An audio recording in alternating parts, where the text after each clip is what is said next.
excited right now. I'm gonna be taking out my hair. I just really miss having my natural hair, like just so much. I just miss her. And she's been growing out like crazy, even just like right here.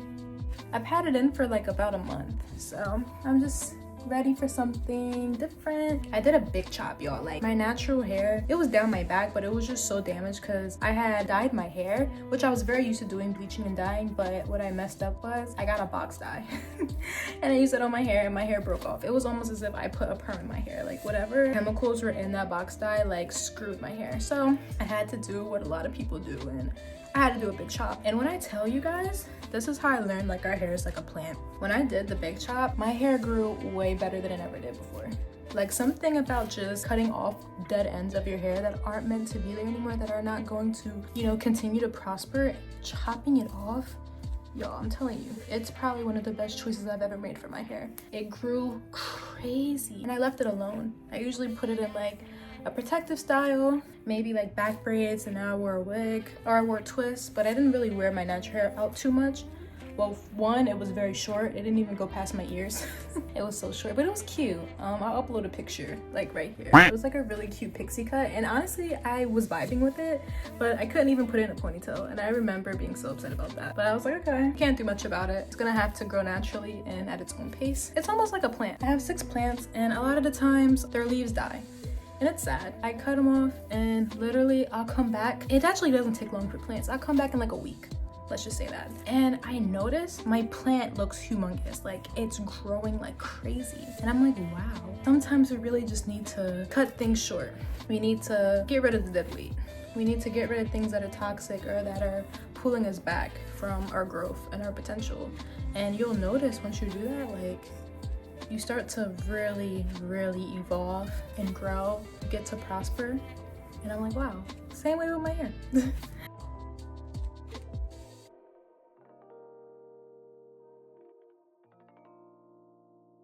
I finally took out my hair. She looks a little boneless right now, I'm not gonna lie. I don't think my hair has much density. She's a little past chest level. A lot of times it grows more out than down, if that makes sense. Like I know when I wash my hair or know when I blow dry it, it's extremely thick and puffy, which I love. I just think that characteristic of type 4 hair is just beautiful. But because I'm not washing my hair until maybe tomorrow or Thursday, I'm just gonna put in a cute little style real quick.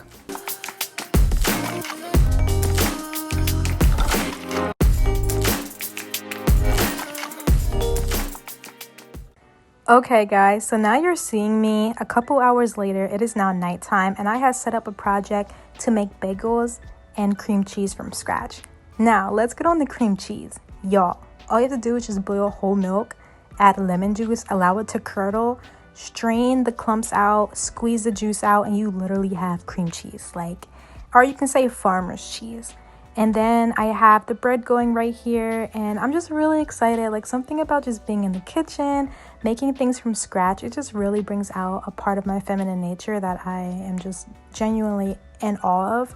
And guys, I want to tell you, like on an honest review, the cream cheese was super good. It was really yummy. I did add a splash of vanilla and a little bit of salt, creamed it together, and it was like chef's kiss. I really liked it. And then the bagels, they actually weren't bad. They were just a little bit too chewy for my liking, but aesthetically they came out to be really nice. I made blueberries, and then I also just made bagels with bagel seasoning, and I gave them a little egg wash. I cooked them on like 400 in the oven, and they came out pretty beautiful, guys. Like for my first time, I was really proud of myself. You ready? Okay guys, so now it is day 2. I was really excited about doing this part, only specifically I haven't washed my hair in a month, which is actually pretty average for me. I did have it in a protector style, and it just felt so good to take it out and be able to just cleanse my hair. So what you guys see me doing is deep conditioning with a little concoction I made a while ago. It's basically just aloe vera, and I believe I put rosemary in it, and I had set that in the freezer, and I use it whenever I go to wash my hair, almost like a pre-poo, I guess, or a pre-conditioner. And now you're just seeing me wash my hair. I go in with Black African soap, like the bar. I use this on my skin and on my hair, hair. This is the best way I clean my hair using all natural products. I do this very holistically, and it makes my hair squeaky clean, and even like my body, it literally squeaks like after I get out the shower, like no kidding. So I just really try to scrub my scalp as best as I can, and I don't stop until I get all the tangles out of my hair. So now when I wash my hair out, I don't have to detangle it, and this is the final look, my natural healthy curly hair. So it is now the third day, and today was actually one of the most fun days, and it had a lot of learning in it for me. So I'm making a chocolate cake with a matcha whipped cream icing with strawberry filling. This is kind of my first time actually taking like a cake kind of serious, but also like having fun with it. So, and on top of that, I was also making a matcha ice cream, and the way I made the matcha ice cream, I just mixed in condensed milk with matcha and then the cream, and then I just freeze it. And yeah, it was a kind of like a really easy way to make ice cream without having to pull out my ice cream churner.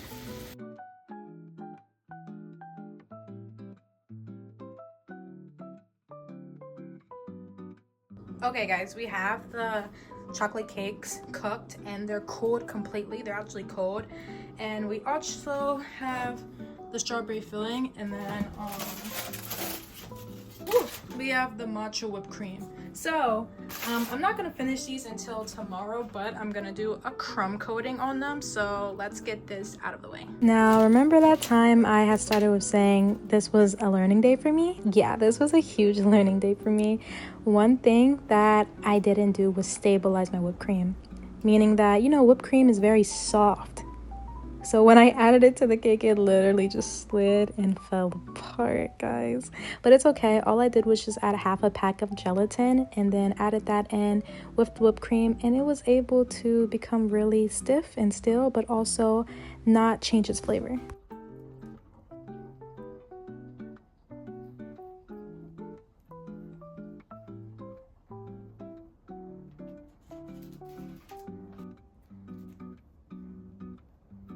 Y'all, this one is like the star child. I'm just out here fooling around at this point because these cakes are like the most wobbly, uncentered, discombobulated cakes I've ever made in my life. Or only cakes I've ever made in my life. I never really made cakes before at all, but I'm not giving up on these cakes. I'm a very amateur, mediocre, beginner baker, so we all start somewhere. I'll come back a year from now, y'all gonna see my cakes have completely changed. Anyway, I'm gonna put these in the fridge. I'm gonna finish them tomorrow. Okay guys, it's the second day and I'm about to show you my crumb coating on my cakes. I only have just a little bit of matcha whipped cream left, so I'm gonna try to do my best to just at least finish 2 cakes with the amount of whipped cream I have before I have to go and make another one. But let's just see how it is. Mind y'all, this is my first time. Okay, as you can see, it kind of looks like the leaning power of pizza, but I feel like the crumb coating on this, like, pretend it's even, pretend it's just like straight. It's actually not that bad. And this one, you can tell that a little bit of the strawberry started to seep because I didn't put another cake layer on there to really cover it. But anyway, I'm gonna try my best to make this look good.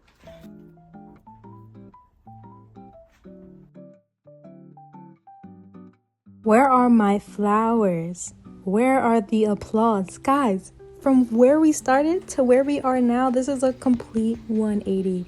My cakes came out looking so good. Oh my gosh. And y'all, look at just the inside. You can actually see the layers. And also, I want to add that the ice cream came out really good. I'll give it like a 7.5 out of 10. It really has a creamy taste. It's not as rich as normal ice cream, but if you want to make ice cream at home, I feel like this is such a perfect alternative recipe. Y'all, it's the next day, and I'm finally just getting ready to try this. First of all, can we give it up for the cake layers? For my first time making like a cake that I actually like sort of took serious with like no materials to really help me make it, like a turntable and stuff. I don't even care. Look y'all, hey look, boom boom, but like that's so pretty, isn't it? And then the ice cream I made, like come on. I'm in matcha heaven right now. Ooh, I don't even know what to try first. I'm gonna try the cake because I took the most effort. Whoa. I actually really like it. I haven't had chocolate cake in so long. I like that instead of like a buttercream or something, but it's just so light. And I feel like that pairs way better with ice cream. Like lighter, frosting. When you finally make something that's not only edible, but that looks good and actually tastes fine, I think I'm gonna cry.